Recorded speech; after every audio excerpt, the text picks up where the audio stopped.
les lendemains sont assurés entre ses mains.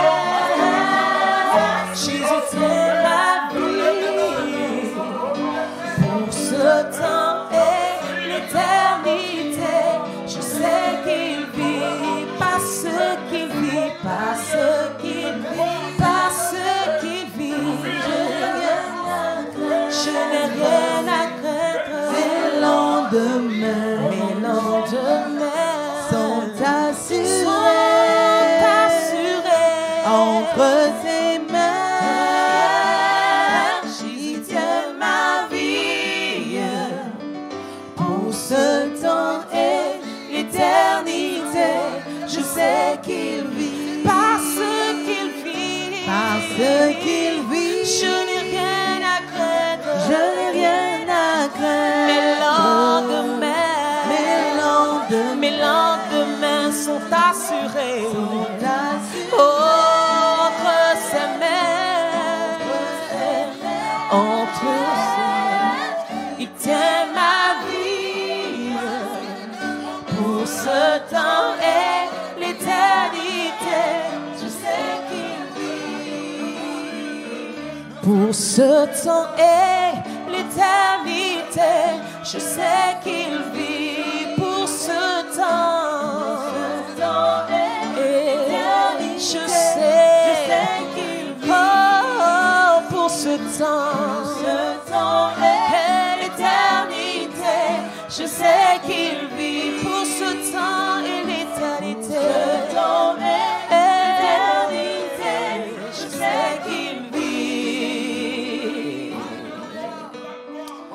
Alléluia. Amen. Oui, chers téléspectateurs, nous voulons vous saluer dans le beau nom de notre Sauveur et notre Seigneur Jésus. Amen. Nous voulons en tout cas saluer votre détermination après ce grand programme de jeûne et prière. Nous croyons que notre Dieu a entendu notre cri. Amen. Et ce Dieu répond à la prière de son peuple. Amen. Nous voulons saluer toutes ces personnes qui nous ont appelés pour nous dire tout le bien que Chambre Haute leur a apporté.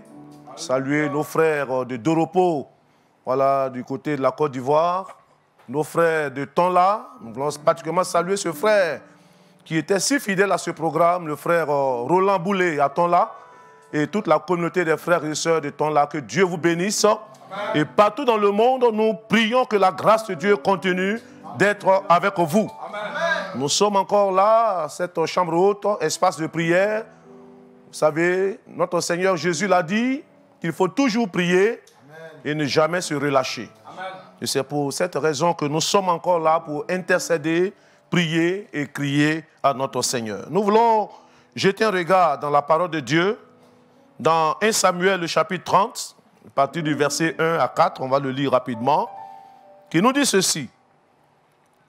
Lorsque David arriva le 3e jour à Tsilglac avec ses gens, les Amalécites avaient fait une invasion dans le Midi et à Tsilglac. Ils avaient détruit et brûlé Tsilglac. Après avoir fait prisonniers les femmes et tous ceux qui s'y trouvaient, petits et grands, ils n'avaient tué personne, mais ils avaient tout amené et s'étaient remis en route.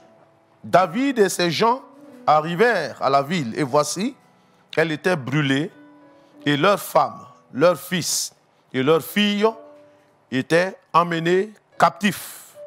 Alors David et le peuple qui était avec lui élevèrent la voix et pleurèrent jusqu'à ce qu'ils n'eussent plus la force de pleurer. On va aller au verset 18 et 19. David sauva tout ce que les Amalécites avaient pris et il délivra aussi ces 2 femmes. Il ne leur manqua personne, ni petit, ni grand, ni fils, ni fille, ni aucune chose du butin, ni rien de ce qu'on leur avait enlevé. David ramena tout. Alléluia. Amen. Nous bénissons Dieu, chers bien-aimés, pour cette opportunité que nous avons. Nous avons voulu titrer ce temps de prière, « Voici ta saison de recouvrement ». Amen. Ta saison de recouvrement, qu'on peut aussi dire ta saison de récupération. Alléluia. Oui, c'est un moment où nous allons aller dans le camp de l'adversaire pour arracher tout ce qu'il a pris sur notre compte. Bien-aimé, voici donc ta saison pour récupérer, ta saison pour rentrer en possession et reprendre tout ce qui t'a été volé. Oui, bien-aimé, nous avons cet encouragement au travers de cette exhortation que nous pouvons retrouver tout ce que nous avons perdu. Nous pouvons retrouver tout ce qui nous a été volé. Et cela est vraiment merveilleux.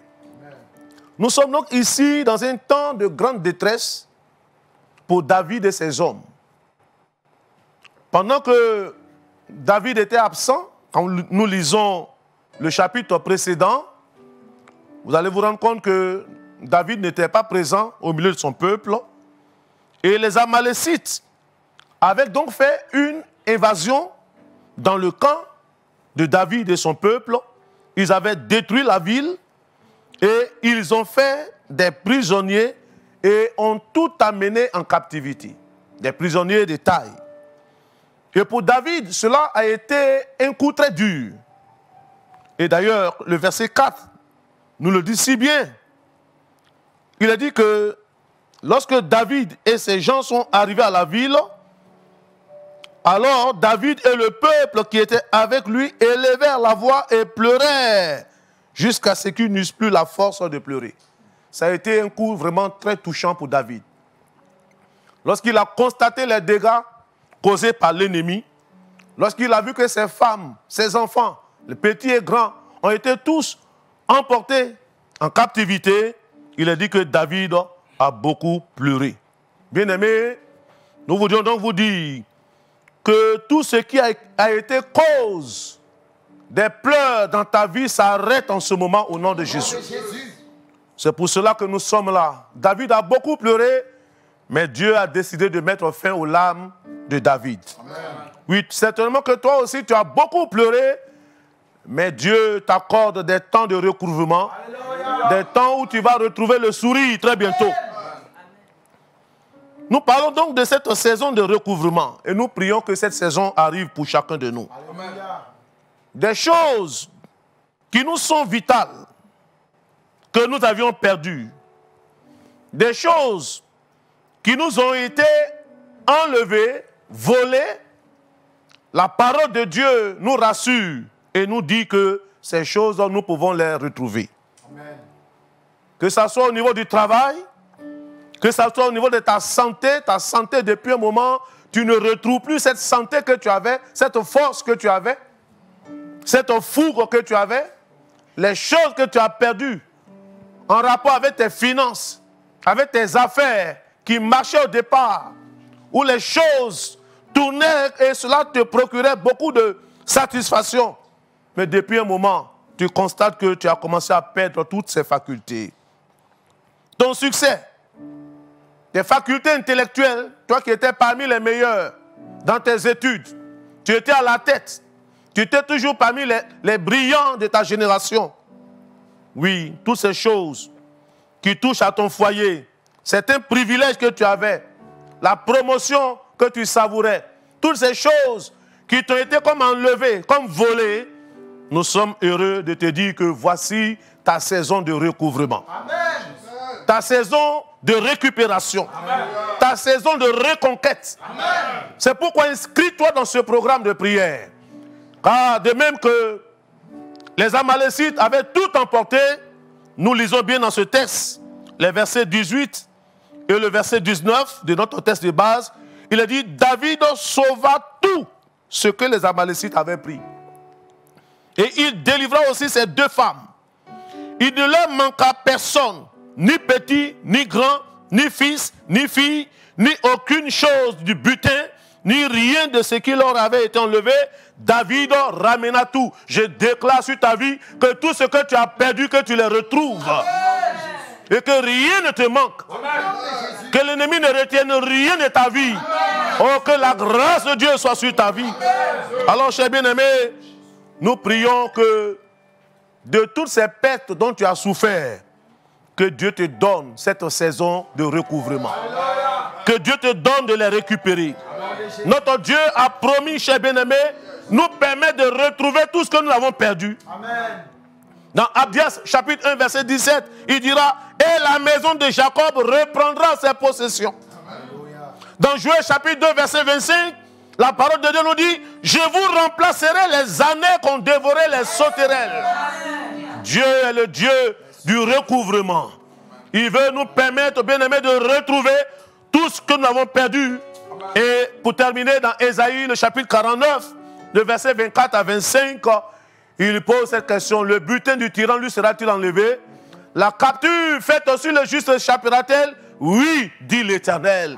Oh, cher bien-aimé, Dieu a donné son décret pour que tout ce que tu as perdu, tu les retrouves. C'est pourquoi nous t'invitons à te joindre à nous, afin qu'ensemble, nous puissions crier à Dieu. De même que David a tout ramené, que tout ce que tu as perdu, tu puisses les retrouver. Est-ce qu'ensemble, nous pouvons nous approcher du Seigneur et bénir le nom de ce Dieu-là? Bénissons le nom de ce Dieu. Alléluia. Oui, c'est le temps de récupérer. C'est le temps de reconquérir tout ce que nous avons perdu. Que ça soit au niveau de la santé, que ça soit au niveau du travail, que ça soit au niveau des choses qui nous sont vitales, que ça soit même dans notre vie spirituelle. Tout ce que tu as perdu, tu peux le retrouver. Oh, merci Seigneur.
Bien-aimés, je voudrais que nous puissions vraiment nous engager de tout notre cœur. J'ai foi que ce temps est un temps de restauration, un temps de rétablissement, un temps où Dieu va rétablir les choses que tu as perdues.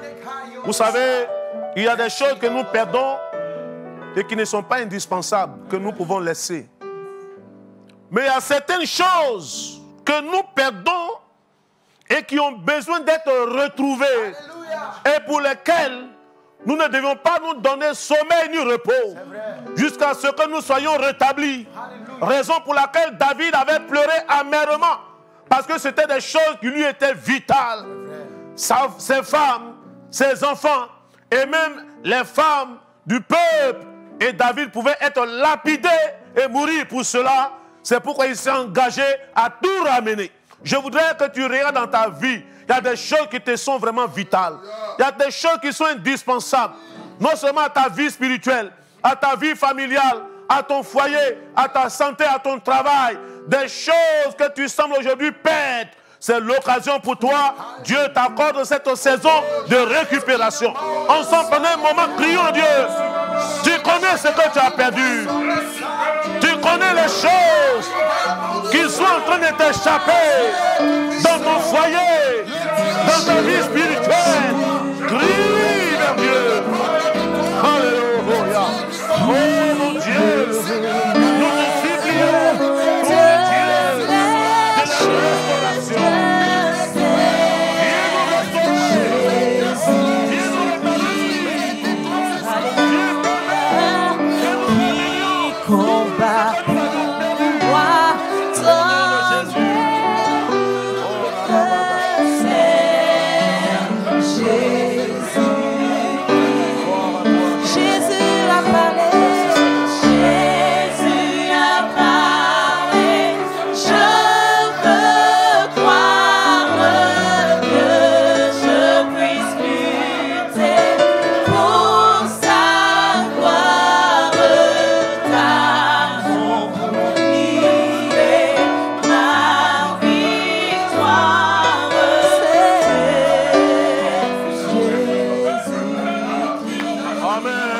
Amen. Nous lisons dans le verset 6 de notre texte de base, de 1 Samuel chapitre 30. Il est dit, David fut dans une grande angoisse car le peuple parlait de le lapider parce que tous avaient de l'amertume dans l'âme, chacun à cause de ses fils et de ses filles. Mais David reprit courage en s'appuyant sur l'Éternel son Dieu. David reprit courage. Cher bien-aimé, ce n'est pas le temps de te décourager. Ce n'est pas le temps de te résigner. Ce n'est pas le temps de pleurer sur ton sort. Il a dit, David a repris courage. Je prie que Dieu te donne ce courage que tu as perdu. Et surtout, David a repris courage en s'appuyant sur l'Éternel son Dieu. Nous allons prier, bien-aimés, là où le découragement s'est emparé dans nos cœurs, à cause des choses que nous avons perdues, que Dieu nous donne de reprendre courage, que Dieu nous donne de nous ressaisir, que Dieu nous donne de nous relever. Ensemble, encore une fois, prions pour que Dieu renouvelle les forces, pour que Dieu redonne courage à ses enfants, que Dieu nous redonne courage et que nous puissions nous appuyer sur Dieu, placer en lui notre confiance. Nous ne voulons pas céder au découragement. Nous refusons d'abandonner. Nous refusons de nous résigner. Nous refusons la défaite. Nous refusons que l'ennemi puisse nous dominer. Oh mon Dieu, merci de nous redonner ce courage. Redonne courage à cette famille, à ses frères, à cette soeur. Redonne courage à ce couple. De chanter ce refrain. Je te fais confiance. Je te fais confiance. Ce n'est pas facile pour moi de chanter ce refrain, mais je te fais confiance. Je te fais confiance. Ce n'est pas facile pour moi de chanter ce refrain. Je te fais confiance. Je te fais confiance. Ce n'est pas facile pour moi de chanter ce refrain. Amen. Nous allons prier, chers bien-aimés. Vous savez, nous ne disons pas assez de temps, mais nous voulons maximiser ce peu de temps que Dieu nous donne pour pouvoir crier à notre Dieu au maximum. Nous lisons verset 8. Il a dit ceci, et David consulta l'Éternel. David consulta l'Éternel. Cela, nous, bien-aimés, nous parle d'un appel à la prière. Il faut consulter Dieu. Il faut aller au contact du Seigneur. Il faut interroger Dieu sur ton cas. Il faut exposer ton cas à Dieu. Il faut dire à Dieu, Seigneur, voici la situation. Bien-aimé, David consulta Dieu. Et on consulte Dieu au travers de la prière. On consulte Dieu en sondant sa parole. Car Dieu est le Dieu qui se laisse consulter. Nous allons prier, chers bien-aimés, pour que devant les détresses, devant les situations difficiles, que nous ne soyons pas ébranlés, mais que nous puissions apprendre à consulter Dieu dans la prière, dans sa parole, la méditation, que Dieu nous donne d'être des hommes de prière.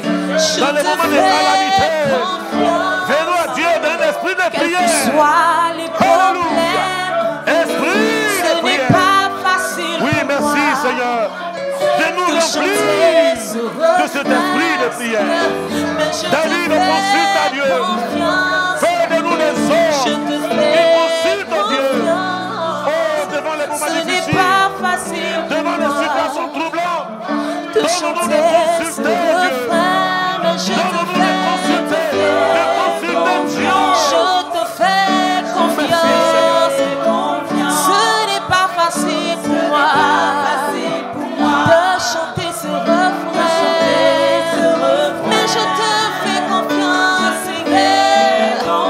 Je te fais confiance. Ce n'est pas facile pour moi. Gloire à Jésus. Nous allons prier pour cet avant-dernier sujet. Bien-aimé, la parole de Dieu nous dit dans Matthieu chapitre 12, le verset 29. Comment quelqu'un peut-il entrer dans la maison d'un homme fort sans le lier auparavant? Nous savons que les Amalécites se sont présentés comme l'homme fort, qui est l'image de l'ennemi qui vient voler, qui vient nous enlever ce qui est vital. Mais la parole de Dieu nous dit comment entrer dans la maison d'un homme fort sans avoir auparavant lié cet homme fort. Nous allons prendre autorité sur tout ce qui est comme homme fort, qui s'est dressé contre nos vies, tout ce qui est comme homme fort au travers de la maladie, tout ce qui est comme homme fort au travers des pertes que nous avons pu ressentir. Nous allons lier l'homme fort et déclarer sa défaite dans le nom de Jésus-Christ. Ensemble, chers bien-aimés, lions l'homme fort. Lions et arrachons tout ce qu'il a pris sur notre vie.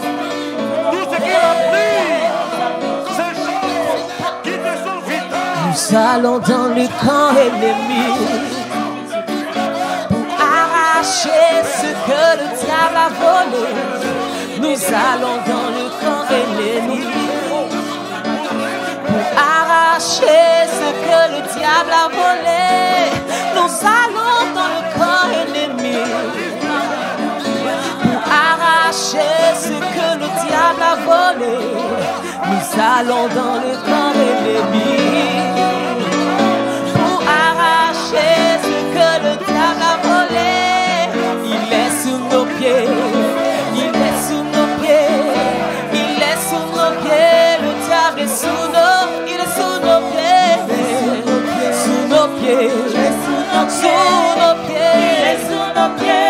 Le diable est sous nos, il est sous nos pieds, sous nos pieds, sous nos pieds.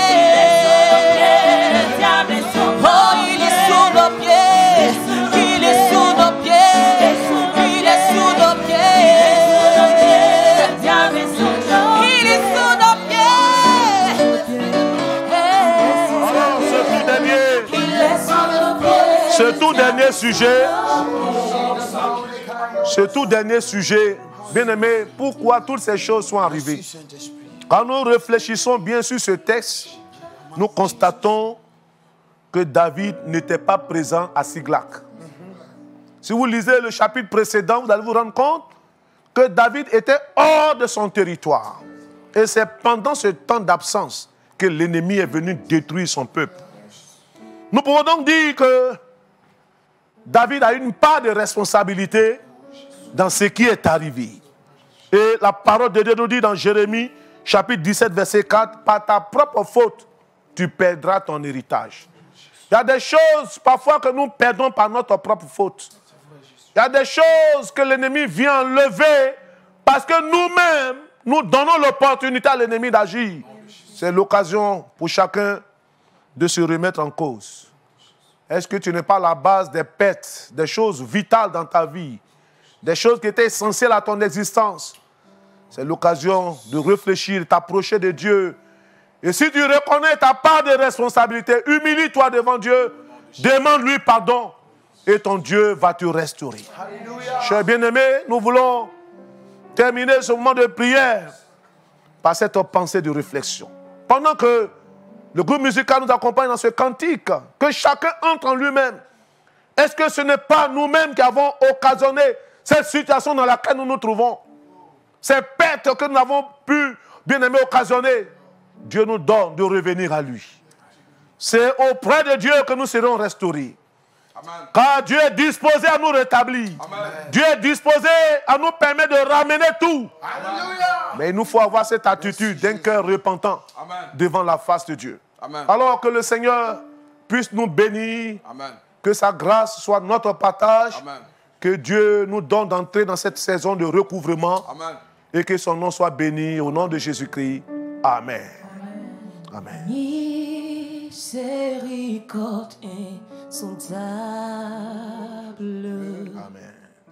Dieu peut-il tout pardonner? Merci Jésus.